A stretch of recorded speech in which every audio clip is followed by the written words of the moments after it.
All right, so continuing where we left off. The software crashed a little bit, but we're back in business. So we spoke about constructive stress, destructive stress, and the idea of burnout, and how I was talking about how within an organization, when you have pressures of peer pressures, and you have your pressures from your superiors to get the job done, I think burnout can be much more everlasting and long lasting.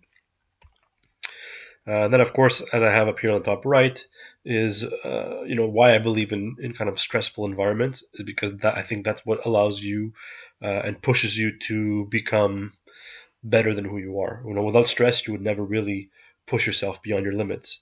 And on top right, you have I mentioned before many times, one of my favorite characters of all time, probably the favorite character of all time, who's reached another level of enlightenment, you can say, in the series.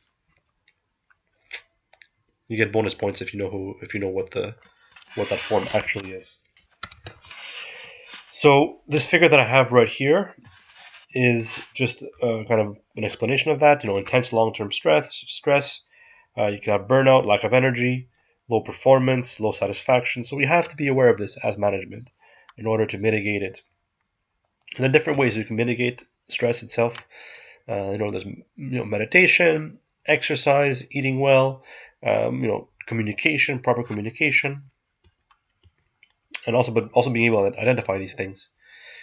So personal wellness is important within an organization, because if we have personal wellness, then we'll also have, based on the last slide, people are well, they're mentally healthy and physically healthy, then it'll lead to better performance.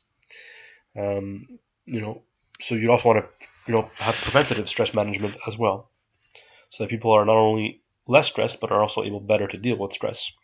So that's the end of the PowerPoint. I also want to mention at this point that the final exam has been made and has been submitted. So what it is you have 100 multiple choice questions with 1 point each. And then you have two, you can call them short essay questions, or I guess essay is maybe not the right word, but short or medium answer questions, you could say. It's about 1 page. No need for intro or conclusion. You're just going to answer three sub questions to it, and I will go through every topic on next Monday and tell you which topics are on the exam, which topics are not. Nothing from before the midterm is actually going to be on the multiple choice part. So all the multiple choice questions are going to be from after the midterm, and only one of the essay questions will be from before the midterm. So the only things that are from before the midterm are going to be one of the essay questions. Everything else is from after the midterm. I'll give you some more details next class. Thank you, and have a great rest of the week. See you on Monday.